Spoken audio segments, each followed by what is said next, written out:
चलिए आप शुरू करते हैं। हम CSIR में जो हम कर रहे थे अभी कुछ दिनों से, जैसे कि हमने लास्ट टाइम जो है GPCR सिग्नलिंग पढ़ा था, तो मैंने सोचा कुछ नया पढ़ते हैं। मेरे पास रिक्वेस्ट भी आ रही थी कि मॉलिक्यूलर बायोलॉजी से रिलेटेड कुछ पढ़ाया जाए। और मॉलिक्यूलर बायोलॉजी जैसे कि ये कोरोना वायरस है और इन सब चीज़ों में आजकल ये मॉलिक्यूलर बायोलॉजी है, इम्यूनोलॉजी है, ये सब बिल्कुल हॉट टॉपिक बन चुके हैं। और ये सब एक कॉमन नॉलेज की तरह हो गया है सबके लिए, जो कि पहले सिर्फ बायोटेक्नोलॉजिस्ट या फिर जिन्होंने बायोलॉजी ऑप्ट की थी वही लोग पढ़ते थे। लेकिन अब जैसे कि RT-PCR है, बहुत कॉमन सी चीजें जो हमारे लिए कॉमन थी लेकिन आजकल वो सब कोई जानता है।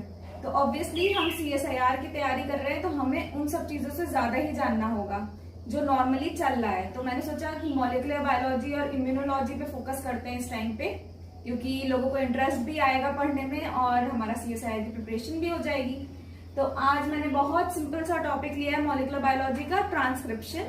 ट्रांसक्रिप्शन के बारे में सबको पता है। ट्रांसक्रिप्शन क्या होता है? जब भी DNA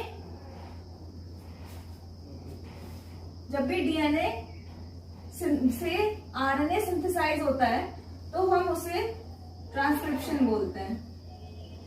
ठीक है, बहुत कॉमन सी चीज है ये। और एक सेंट्रल डोग्मा होता है, ये भी आपको पता होगा, जैसे ये भी पता होना चाहिए, बहुत कॉमन है। DNA से RNA बना तो क्या हुआ? ट्रांसक्रिप्शन, है ना। फिर RNA से प्रोटीन बना, फिर क्या हुआ? ट्रांसलेशन। ठीक, तो ये एक सेंट्रल डोग्मा है। और DNA से DNA ही बना तो रेप्लिकेशन। ठीक, लेकिन RNA से जब DNA बना तो ये एक रिवर्स ट्रांसक्रिप्शन। ठीक, तो ये तो एक रही कॉमन सी चीज जो सबको पता होता है, सब लोग पढ़ते हैं कहीं ना कहीं, 12th से ही ये सब शुरू हो जाता है, तो ये चीज सबको पता है। तो बस एक बार रिफ्रेश करने के लिए मैंने आपको बता दिया है। ठीक है, एक बार देख लो, इसको नोट कर लो। ठीक है, अब हम पढ़ते हैं भाई ट्रांसक्रिप्शन में ऐसा क्या होता है, कौन से मेन 5 पॉइंट्स हैं, फंडामेंटल 5 पॉइंट्स हैं जो हमें ध्यान रखने हैं ट्रांसक्रिप्शन में। ठीक है,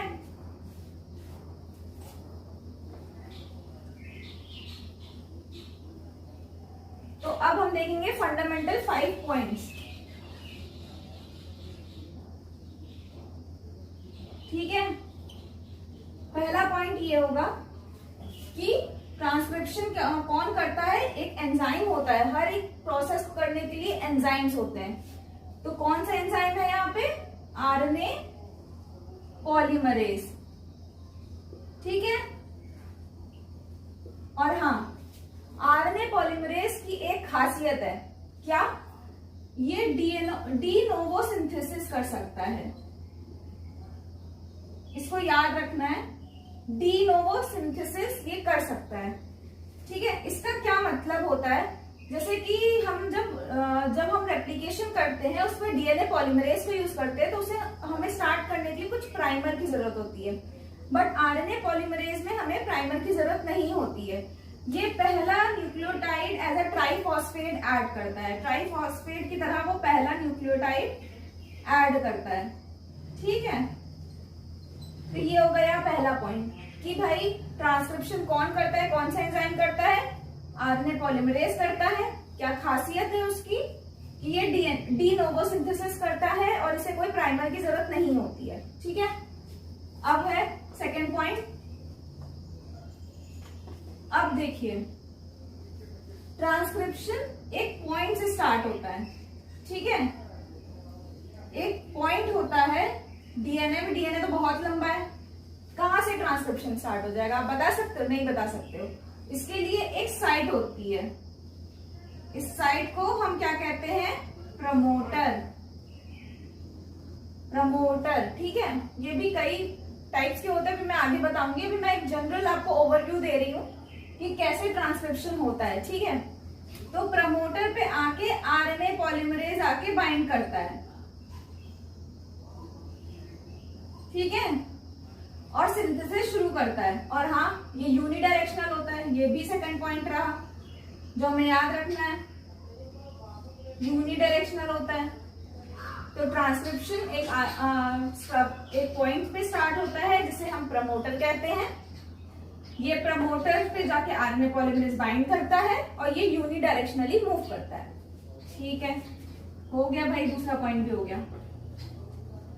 अब तीसरा पॉइंट, ये तो बहुत सिंपल है कि कोई भी सिंथेसिस 5 प्राइम टू 3 प्राइम ही होती है, ये सबको याद है। ठीक है, 5 प्राइम पे क्या होता है फॉस्फेट और 3 प्राइम में क्या होता है OH, और यहीं पे तो ऐड होते जाते हैं हमारे न्यूक्लियोटाइड्स, है ना।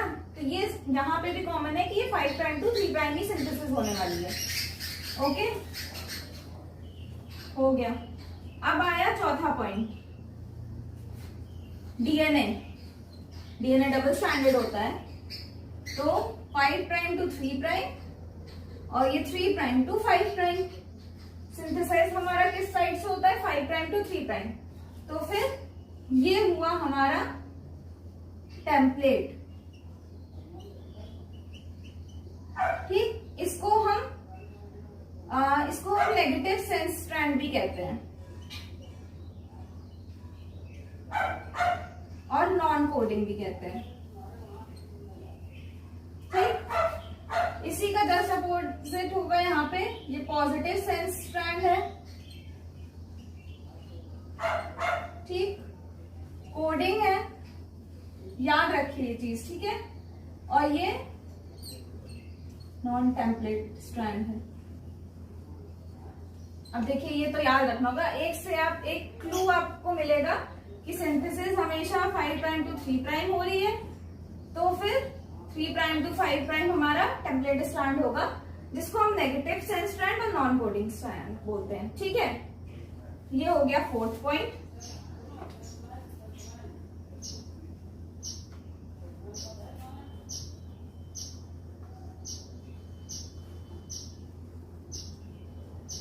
तो हम बात कर रहे थे 5th पॉइंट की। तो हमारा 5th पॉइंट ये है कि जैसे डीएनए तो बहुत लंबा होता है, सबको पता है डीएनए बहुत लंबा होता है, तो क्या ये पूरा डीएनए आरएनए में कन्वर्ट हो जाएगा ट्रांसक्रिप्शन के थ्रू? तो ऐसा नहीं होता है, कुछ पार्ट ही डीएनए का एज अ सबस्ट्रेट वर्क करता है। ठीक है, जो कि आरएनए सिंथेसाइज करता है। पूरा डीएनए एज अ सबस्ट्रेट काम नहीं करता है, सिर्फ small part as a substrate काम करता है, जिससे आरएनए सिंथेसाइज होता है। ओके, तो यहाँ हो गए हमारे 5 फंडामेंटल पॉइंट्स एंड। अब हम पढ़ेंगे प्रोकैरियोटिक ट्रांसक्रिप्शन के बारे में। ठीक है, प्रोकैरियोटिक, चलिए अभी तो हमने बेसिक्स सा पढ़ा कि क्या होता है, अब हम फोकस करने वाले हैं प्रोकैरियोटिक ट्रांसक्रिप्शन। ठीक, तो सबसे पहले पॉइंट आता है कि भाई आरएनए पॉलीमरेज को बाइंड करना चाहिए डीएनए पे। ठीक है, डीएनए पे बाइंड करेगा, पर ये कहाँ बाइंड करेगा? अभी मैंने बताया प्रमोटर्स होते हैं। अब क्या प्रमोटर्स अलग अलग होते हैं यूकैरियोट्स और प्रोकैरियोट्स में? तो हाँ, ये अलग अलग होते हैं, अलग अलग पोजीशंस पे होते हैं। तो हमें ये ध्यान रखना है, प्रोकैरियोट्स के जो प्रमोटर्स हैं वो हमें याद रखने। ये रहा हमारा डीएनए, ये हो गई +1 साइट। ठीक, इसके यहाँ पे चलेंगे अपस्ट्रीम बोलते हैं इसको। ठीक है, और इधर चलेंगे तो यहाँ जैसे +2 +3 ऐसे चलेंगे। जैसे कि आप पीएच स्केल या फिर ये सब देखते हैं ना, कोई भी स्केल में मेजरमेंट होता है जिसमें प्लस साइड इधर चलता है और माइनस साइड इधर चलता है, सेम वैसे ही है अपस्ट्रीम और यहाँ पे डाउनस्ट्रीम। डाउनस्ट्रीम क्यों? क्योंकि देखिए +1 से हम नीचे जा रहे हैं तो हम इसे डाउनस्ट्रीम बोल रहे हैं। ऐसे ही याद रख सकते हैं चीजों को। इसके ऊपर जा रहे हैं मतलब इधर जा रहे हैं तो अपस्ट्रीम। तो यहाँ पे कहीं होगा -10। -10 पे हमारे सीक्वेंस होता है, एक स्पेसिफिक सीक्वेंस है।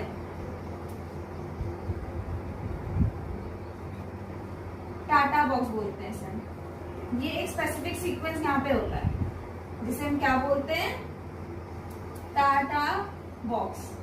ओके, और ऊपर जाएंगे इसके, ये प्रमोटर है, पहला प्रमोटर आपका, फर्स्ट प्रमोटर हो गया ये।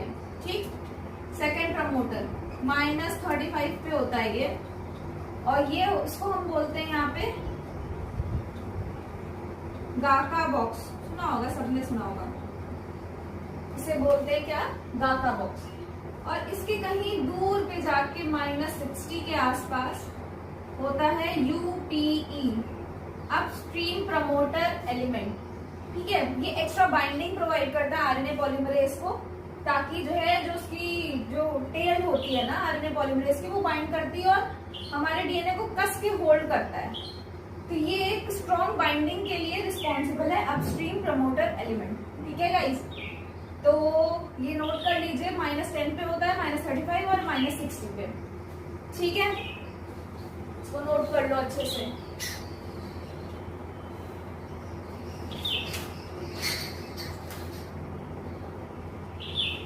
ठीक है, हो गया। चलो अब पढ़ते हैं थोड़ा आरएनए पॉलीमरेज। भाई आरएनए पॉलीमरेज में ऐसा क्या है जो ये डीएनए को आरएनए में कन्वर्ट कर दे रहा है। ठीक है, तो कुछ तो यूनिकनेस होगी उसकी, और ऊपर से डी नोवो सिंथेसिस भी करता है, किसी प्राइमर की उसको जरूरत नहीं है, अकेले ही वो सारे काम कर लेता है। तो फिर ये है आरएनए पॉलीमरेज आपका।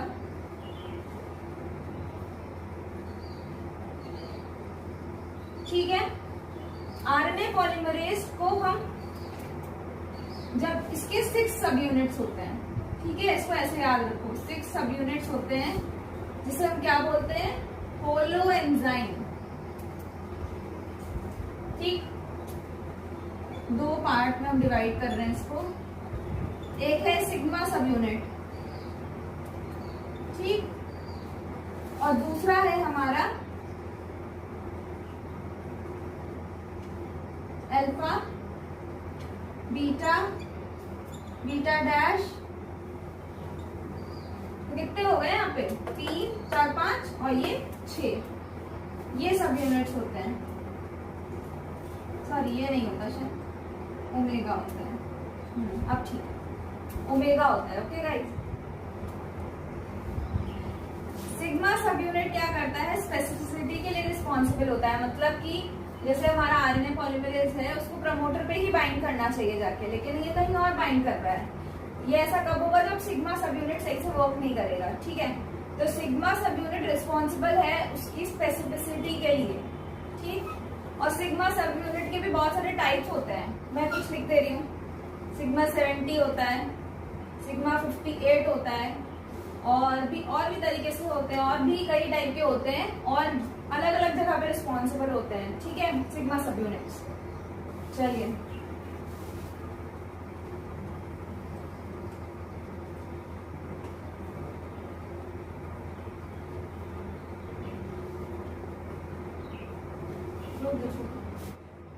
तो हम जैसे कि बात कर रहे थे आरएनए पॉलीमरेज के बारे में। तो आरएनए पॉलीमरेज के 2 पार्ट थे, मैंने बताया था आपको। एक था सिग्मा सब यूनिट जो कि स्पेसिफिसिटी के लिए रिस्पॉन्सिबल है, और दूसरे जो होते हैं हमारे जो सब यूनिट्स मैंने इस तरह लिखे हुए थे, वो उनको हम बोलते हैं कोर प्रमोटर्स, सॉरी कोर सब यूनिट्स। तो ठीक है, तो कोर सब यूनिट्स में अल्फा था, बीटा डैश था और ओमेगा था।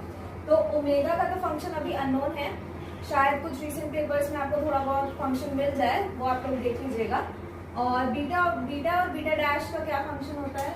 कैटालिटिक सब यूनिट है ये दोनों। ठीक है, और अल्फा सब यूनिट जो होती है कोर एंजाइम को फॉर्मेशन में हेल्प करती है और पॉलीमराइजेशन में हेल्प करती है। ठीक है, तो ये याद रखने वाली चीजें हैं, इसको देख लीजिएगा।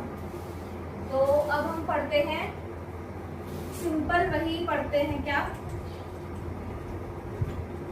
Initiation, elongation and termination. तो सबको ही, जब मैं छोटी थी, मतलब 12th में या फिर बीटेक मैंने फर्स्ट ईयर में जब मैंने पढ़ा था, तो मुझे तो बस यही समझ में आता था भाई मॉलिक्यूलर है तो इनिशिएशन, इलोंगेशन एंड टर्मिनेशन, बस यही होता होगा, बट बहुत सारी चीजें होती हैं। ठीक है, तो अभी हम वही चीज बात करने जा रहे हैं, इनिशिएशन,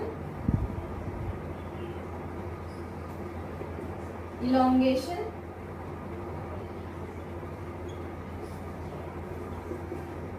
और टर्मिनेशन। इसके रिस्पेक्ट में हम बात कर रहे हैं अभी प्रोकैरियोटिक के बारे में। ठीक है, तो सबसे पहले इनिशिएशन देखते हैं। इनिशिएशन कैसे होगा? मतलब कोई डीएनए है हमारा, उस पे जाके आरएनए पॉलीमरेज बाइंड कर दिया। ठीक, ये आरएनए है, इसको समझ लो, आरएनए है, और ये है डीएनए, तो हम इसे क्या कहते हैं, क्लोज कॉम्प्लेक्स फॉर्मेशन हो गया है। इसको मैंने मतलब इनिशिएशन के पार्ट को 3 पार्ट में डिवाइड किया गया, ये पहला पार्ट है। ठीक, जैसा कि समझ ही रहे होंगे कि आरएनए का पॉलीमरेज आके बाइंड कर गया है डीएनए से, तो इसे हमने क्लोज कॉम्प्लेक्स फॉर्मेशन बोल दिया। ठीक, दूसरा स्टेप हुआ कि भाई यहां से थोड़ा मेल्टिंग स्टार्ट हो गई, यहाँ आरएनए पॉलीमरेज है, यहाँ पे प्रेजेंट है, तो हमें इसे क्या बोलेंगे, ओपन कॉम्प्लेक्स फॉर्मेशन।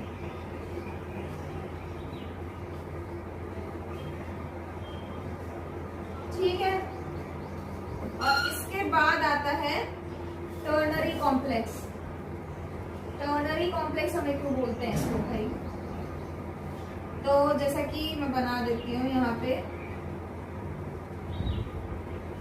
तो डीएनए हमारा प्रेजेंट है, ये आरएनए पॉलीमरेज है, यहाँ भी पॉलीमरेज ही है, मैंने बोला लिखा नहीं है लेकिन समझ रहे हो ना, आरएनए पॉलीमरेज है। ये था हमारा 5 प्राइम टू 3 प्राइम और ये 3 प्राइम टू 5 प्राइम। ज्यादा टेम्पलेट कौन सा वर्क करेगा, नीचे वाला।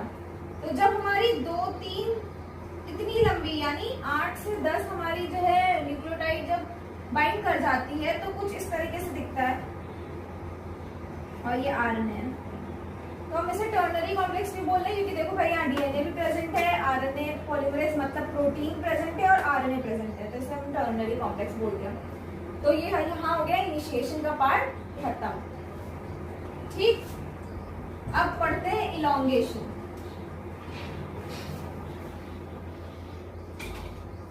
इलॉन्गेशन,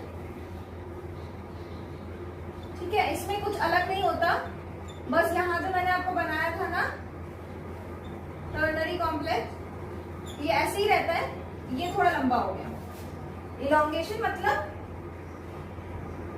इसकी लेंथ बढ़ गई, और हाँ एक चीज चेंज होती है यहाँ पे, जैसे जो सिग्मा सब यूनिट था ना हमारा स्पेसिफिसिटी के लिए जो रिस्पॉन्सिबल था, जैसे यहाँ पे 10 से 12 न्यूक्लियोटाइड बाइंड हुए, पॉलीमराइज हो गए, सिग्मा सब यूनिट यहाँ से चला जाता है पॉलीमरेज से, आरएनए पॉलीमरेज से सिग्मा सब यूनिट चला जाएगा, क्योंकि उसका काम खत्म ना, क्योंकि प्रमोटर से बाइंड करवा दिया उसने, उसका कोई काम नहीं है। अब यहाँ पे बाइंड करेगी नस ए प्रोटीन, जहां सिग्मा बाइंड था वहीं पे नस ए प्रोटीन आके बाइंड करेगा, ये चीज याद रखनी है। ठीक है, और हाँ एक इनहिबिटर है कॉर्डिसेपिन, ये इलॉन्गेशन, ट्रांसक्रिप्शन में जो इलॉन्गेशन जिसकी हम बात कर रहे हैं उसको इनहिबिट करता है। ठीक है गाइस, इलॉन्गेशन पार्ट खत्म हो गया, इलॉन्गेशन में ज्यादा कुछ नहीं था। अब आए हम टर्मिनेशन पे, तो ये होते हैं 2 टाइप के, रो डिपेंडेंट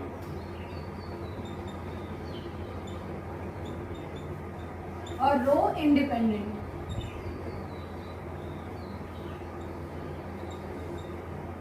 ठीक, ये 2 टाइप के होते हैं। तो पहले हम बात करते हैं रो डिपेंडेंट की।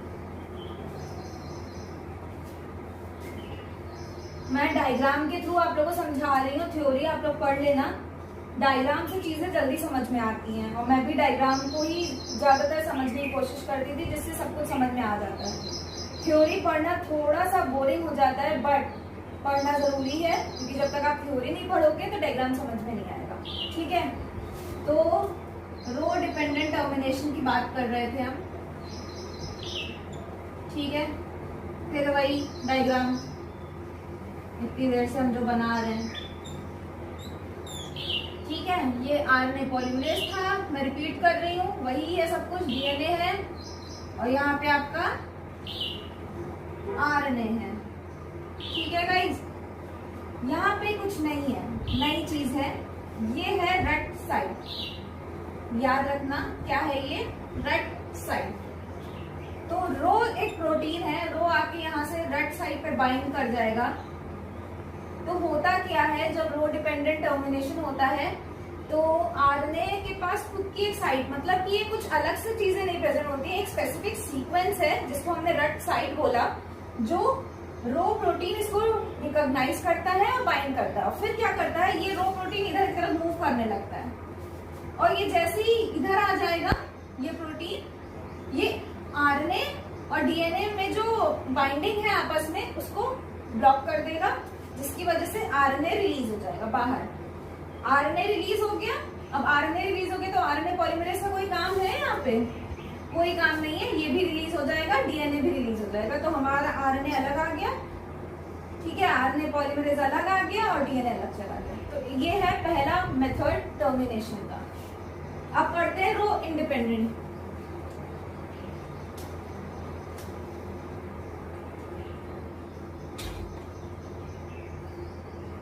फिर से वही डायग्राम से समझना इजी होता है, इसलिए मैं डायग्राम ही बताती हूँ। ठीक, यहाँ पे क्या होता है, इसको हम ये रो इंडिपेंडेंट की बात कर रहे हैं क्योंकि यहाँ पे रो प्रोटीन में कोई काम नहीं है, ठीक है गाइस। तो इसमें होता क्या है, हेयरपिन लूप लाइक स्ट्रक्चर होता है। अब ये अपने आप तो आ नहीं जाता है, कुछ सीक्वेंस होता है ऐसा जो कि आपका हेयरपिन लूप को बनाता है, ठीक है। और इसके आगे जो सीक्वेंस होता है, यहाँ पे यू यू यू प्रेजेंट होता है और यहाँ पे ए ए ए प्रेजेंट होता है, ठीक है। अब जैसे आरएनए पॉलीमरेज मूव कर रहा है, जैसे ये आया हेयरपिन लूप, ये इसके मूवमेंट को ब्लॉक करता है, जिसकी वजह से क्या होता है, आरएनए पॉलीमरेज मूव हो जाता है और ए और यू वीकेस्ट बॉन्डिंग शो करता है, जिसकी वजह से क्या होता है, ये वीकेस्ट बॉन्डिंग शो कर रहा है तो ये डिटैच हो जाएंगे आपस में और आरएनए पॉलीमरेज अलग आ जाएगा, ये आरएनए आपका अलग आ जाएगा और ये डीएनए अलग आ जाएगा। तो ये होता है रो इंडिपेंडेंट मेथड, क्योंकि यहाँ पे कोई भी रो प्रोटीन नहीं आ रहा है। ओके, चलिए इतना ही था आज का। नेक्स्ट टॉपिक में हम यूकैरियोटिक ट्रांसक्रिप्शन कवर करेंगे, जहां तक अब थोड़े फ्रीक्वेंटली आएंगे वीडियोस, जिससे आपको भी हेल्प मिलेगी, और आगे हम यूकैरियोटिक ट्रांसक्रिप्शन के बारे में बात करेंगे। और तब तक के लिए ध्यान रखिए, सबका ध्यान रखिए, आप घर में सबका ध्यान रखिए और स्टे सेफ। और हमारा चैनल अच्छा लगे तो जरूर लाइक करिए, सब्सक्राइब करिए, अपने फ्रेंड्स के साथ शेयर भी करिए, ताकि जब व्यूज बढ़ते हैं तो हमें भी मोटिवेशन रहता है कि हाँ हम लोग कुछ अच्छा कर रहे हैं, और जब व्यूज नहीं आते तो हमें भी बहुत अच्छा नहीं लगता है। अगर आप लोग सपोर्ट करेंगे तो हम लोग ये चीजें चालू रखेंगे जैसे हमारी चल रही है। Okay then bye.